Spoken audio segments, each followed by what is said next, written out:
संगी साथी बहनों को संगम नमामि नमो बुद्धाय जय भीम। आज के कंसेप्ट में मैं आज के दिन का महत्व के बारे में बताऊंगा। सबसे पहली बात है कि जो कॉन्स्टिट्यूशन असेंबली जो थी, संविधान सभा जो थी, तो संविधान सभा ने आज के दिन 1947 में अशोक चक्र को अपने भारतीय ध्वज पर फाइनल किया था। और हमारा जो ध्वज है वो आज के दिन 22 जुलाई 1947 को फाइनल हुआ था। और शुरू में बाबा साहब तो सदस्य थे, बाद में ध्वज समिति के अध्यक्ष भी बनाए गए थे। और बाबा साहब की वजह से ही ये तिरंगे के साथ अशोक चक्र उसमें डाल दिया गया, जिसका कलर ब्लू कलर का था। तो बाबा साहब को बहुत मेहनत करनी पड़ी, सारी संविधान सभा को बताना पड़ा कि क्यों अशोक चक्र जरूरी है, ये अशोक चक्र का महत्व क्या है, सम्राट अशोक के जमाने में अशोक चक्र से क्या कुछ हुआ था।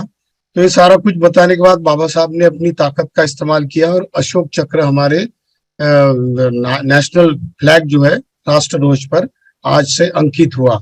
ये बात 24 दिन पहले हुई थी, क्योंकि 15 अगस्त 1947 को हमको आजादी मिली थी।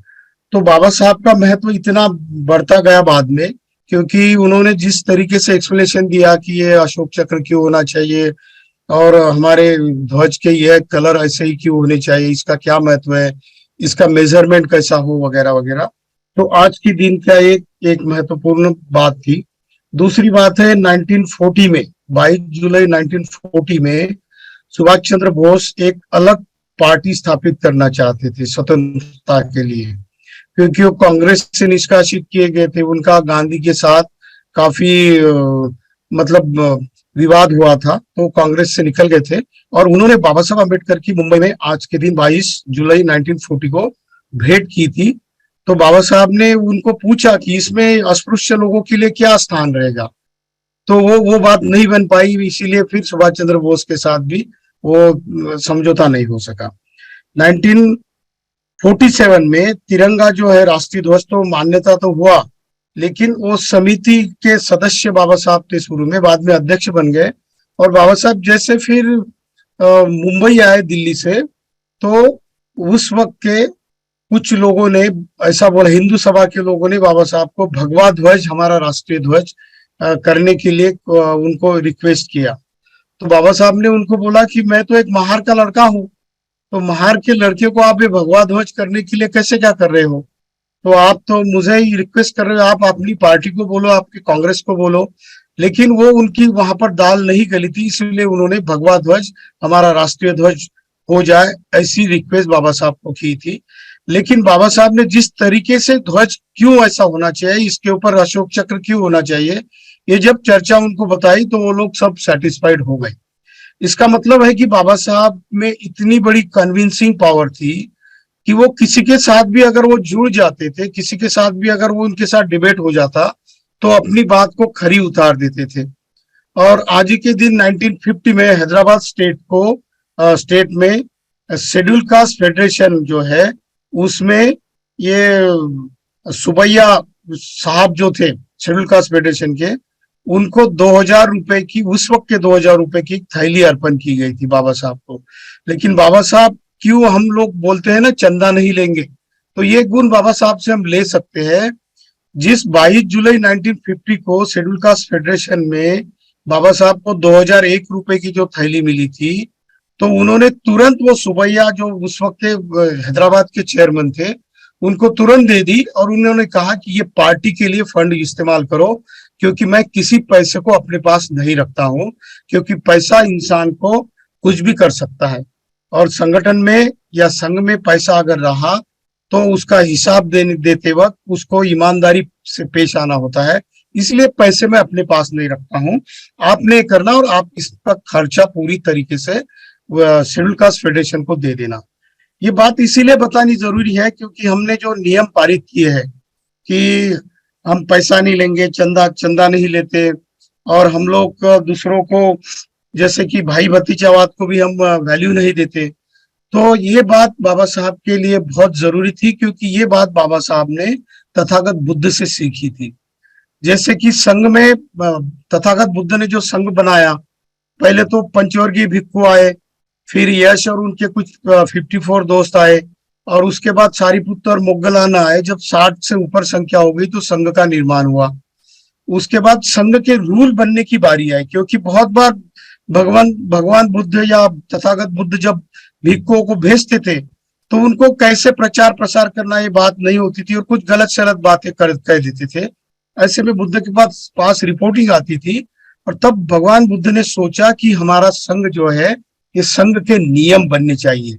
तो उन्होंने गोल्डन रूल बनाए। तो वो गोल्डन रूल का पहला जो अधिवेशन है, जो पहली सभा परिषद जो बुलाई थी, वो कलंदक विहार जो है, तालाब है राजगीर में, वहां पर उसके किनारे पर ये मीटिंग हो गई। और उस वक्त से तथागत बुद्ध ने फिर संघ के नियम बनाए, और उसके साथ पातिमोक्ष के भी नियम बने।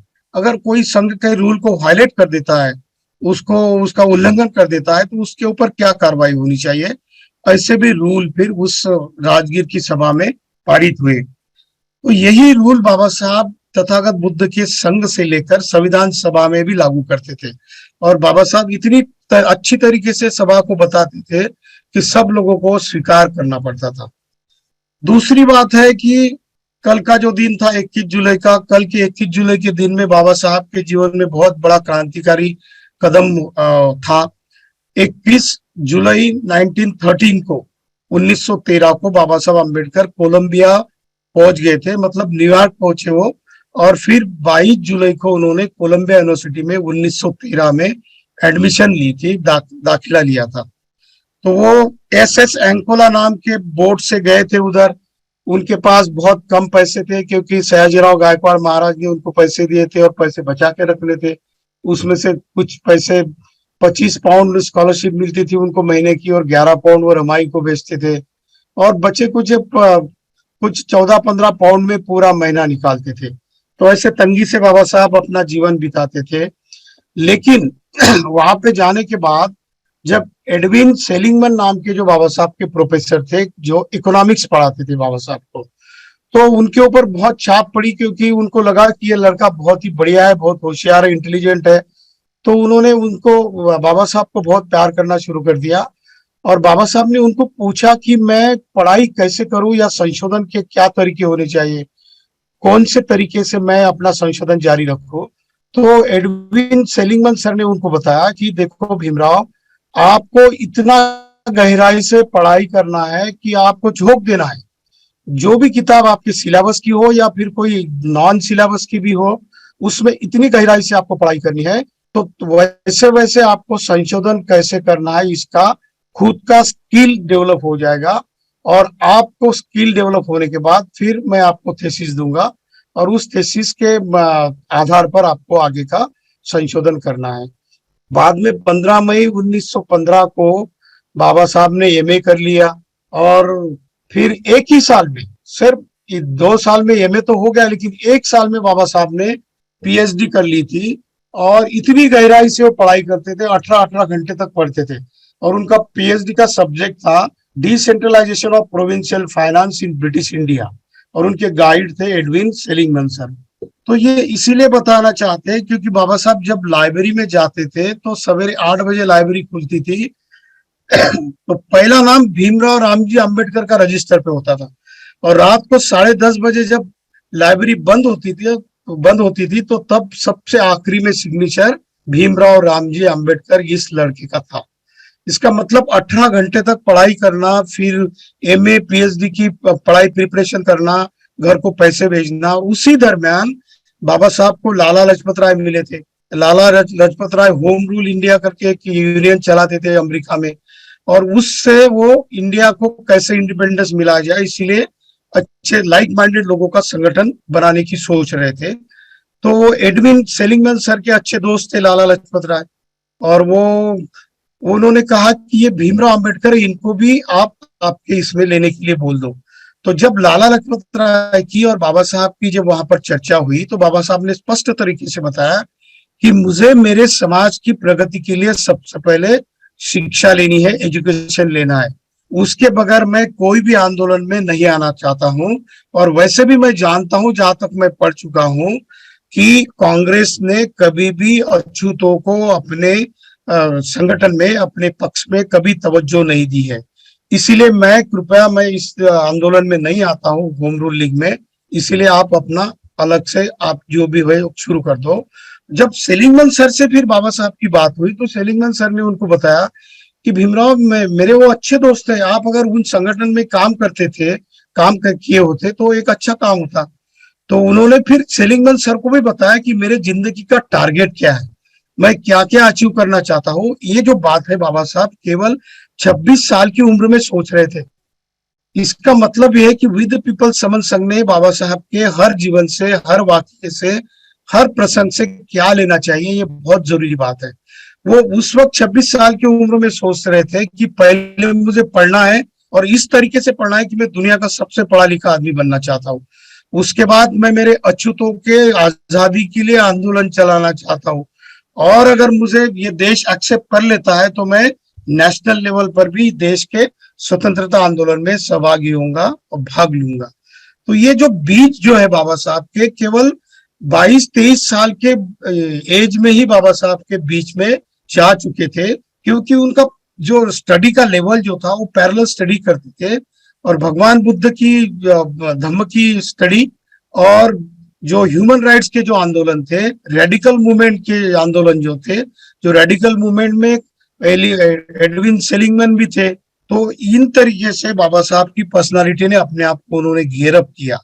तो इसका मतलब है कि आज की जो पीढ़ी है, हमारी नई नई जनरेशन है, ये अगर बाबा साहब के चरित्र को पढ़ लेती है तो वो जान जाएगी कि किस तरीके से हमको अपनी पर्सनालिटी को गियर अप करना है, डेवलप करना है। और ये अगर हम करते जाएंगे तो हम दिन ब दिन बाबा साहब के हर विचार को अपने जीवन में आत्मसात कर सकते हैं। ये करने के लिए हमको वी द पीपल समन संघ का जो हिस्सा जो है, खासकर यूथ लोग जो आगे आके हमारे साथ जुड़ेंगे, तो उनको इस लाइन में हमको गियर अप करना पड़ेगा। यही बात मेरी आज करनी थी। धन्यवाद। जय भीम, जय बुद्ध, जय संविधान, संघं नमामि।